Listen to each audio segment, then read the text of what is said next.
চারিদিকে।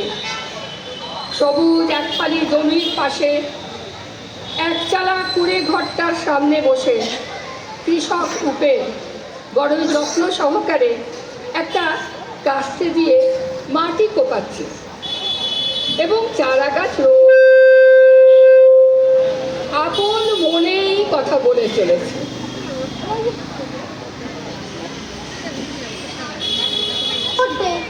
আমার মাটি মাকে মনের কষ্ট দিয়েই চলেছে। ও সব কিছু খুইয়ে শেষ পর্যন্ত এই বিঘে 2 জমিতে তোর বলে ঠাই পেয়েছে।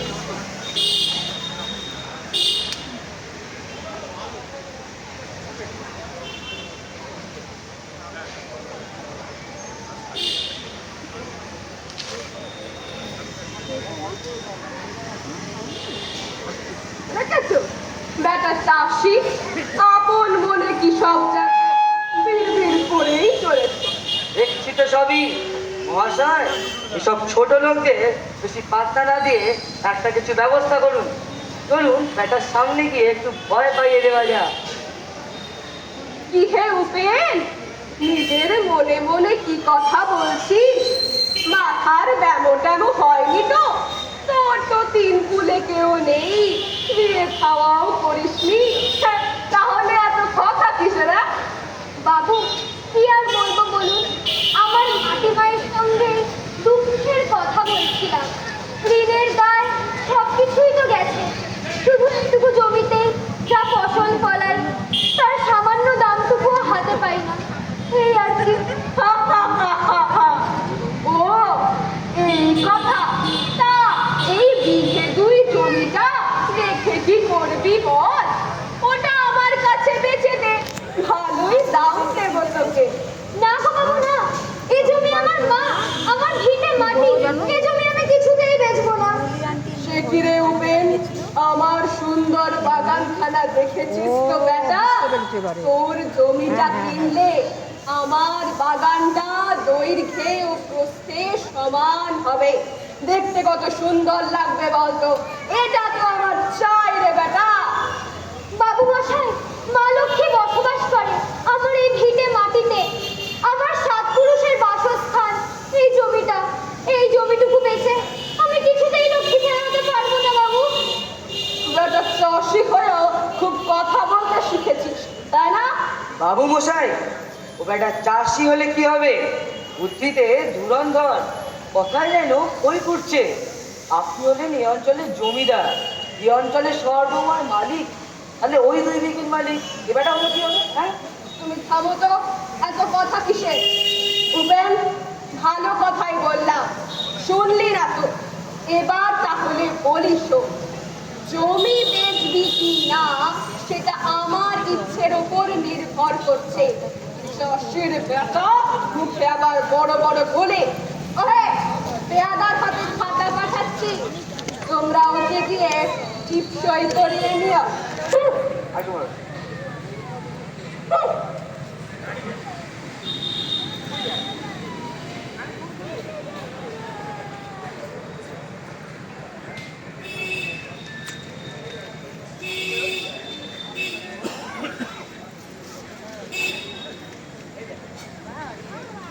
জমিদার মশাই হুকুম করেছে উপেনকে দিয়ে এই খাতার 4 নম্বর পৃষ্ঠায় টিপসই দেওয়াতে হবে।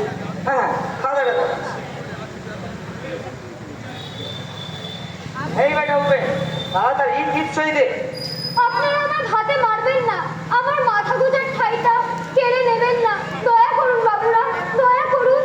আমি ওকে চেপে ধরছি, আপনি ওই খাতার 4 নম্বর পৃষ্ঠায় ওকে দিয়ে টিপসই দেয়া। টিপসই দে, টিপসই দে, টিপসই দে। আমি দেবো না।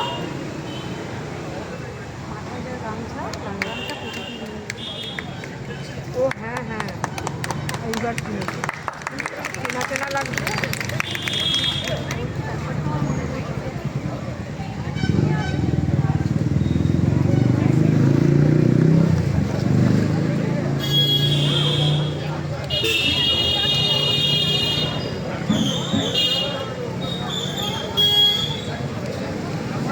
পরে মাস ধরে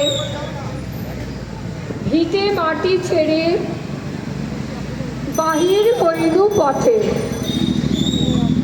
করিল ডিক্রি সকলই বিক্রি মিথ্যা দেনার ক্ষতে। এ জগতে হায় সেই বেশি চায়, যার আছে ভুরি ভুরি। রাজার হস্ত করে সমস্ত কাঙালের ধন চুরি। মনে ভাবিলাম মনে ভগবান রাখিবে না মোহগর্তে, তাই লিখি দিল বিশ্ব নিখিল দুবিঘার পরিবর্তে।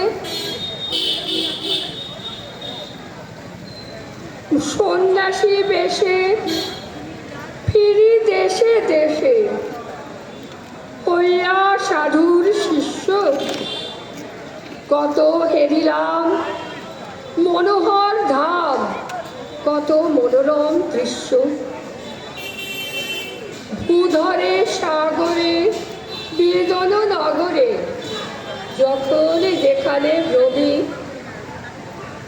তবু নিশি দিনে ভুলিতে পারিবে সেই দিকে দুই জমি। হাটে মাঠে বাটে এই মতো কাটে বছর 15-16। একদিন শেষে ফিরিবারে দেশে বড়ই বাসনা হলো।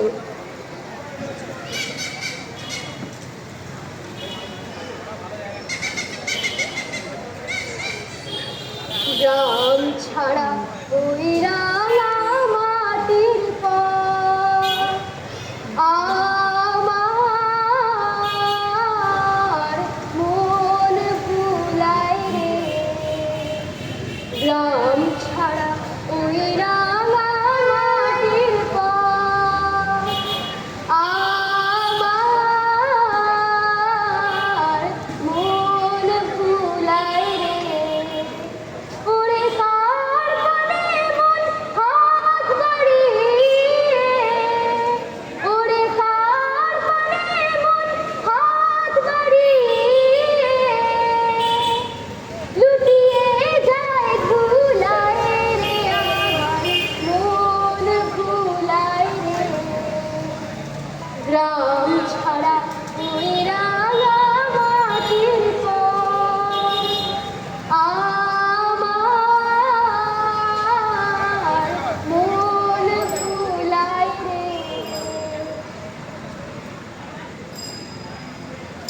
আহা, ছোট ছোট গ্রামগুলো পেরিয়ে শেষে উপস্থিত হলাম আমার ভিটে মাটিতে।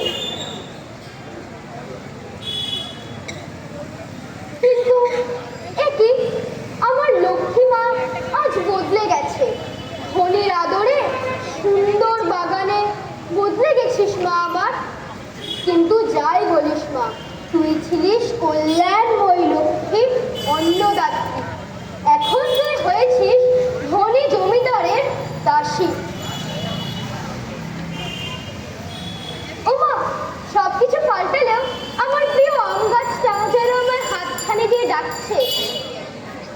গাছের নিচে পড়ে দুটো পাকা আম, এ যে আমার লক্ষ্মী মায়ের দান।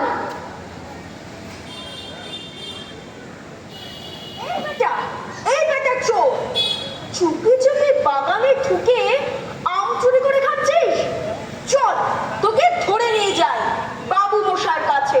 আমি চুরি করিনি, আমি চোর নই।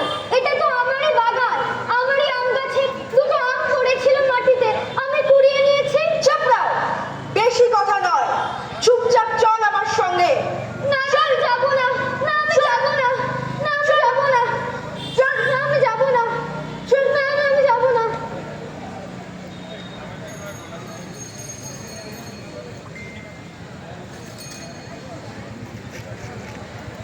নাই রস নাই, দারুণ দাকুন বেলা।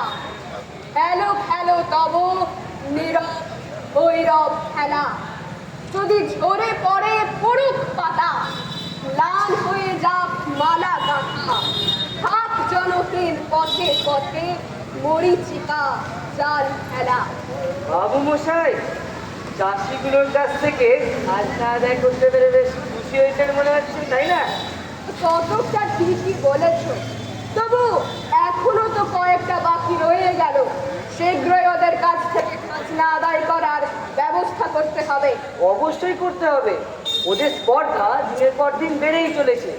কিছুতে একটা লাঠিটা পড়লে একেবারে সিধে হয়ে যাবে, খাজনা দিতে বাধ্য হবে। ব্যাপারটা আমার উপরেই ছেড়ে দাও। চলো এখন কয়েকটা মাছ ধরে ফেলি তাড়াতাড়ি। আসুন।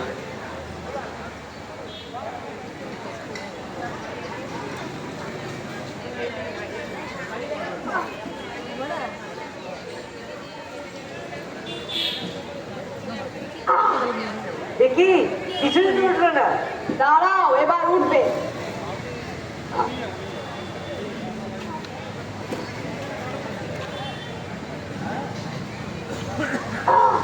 এবারেও তো কিছু উঠলো না। চুপ করো, ধৈর্য ধরতে শেখো।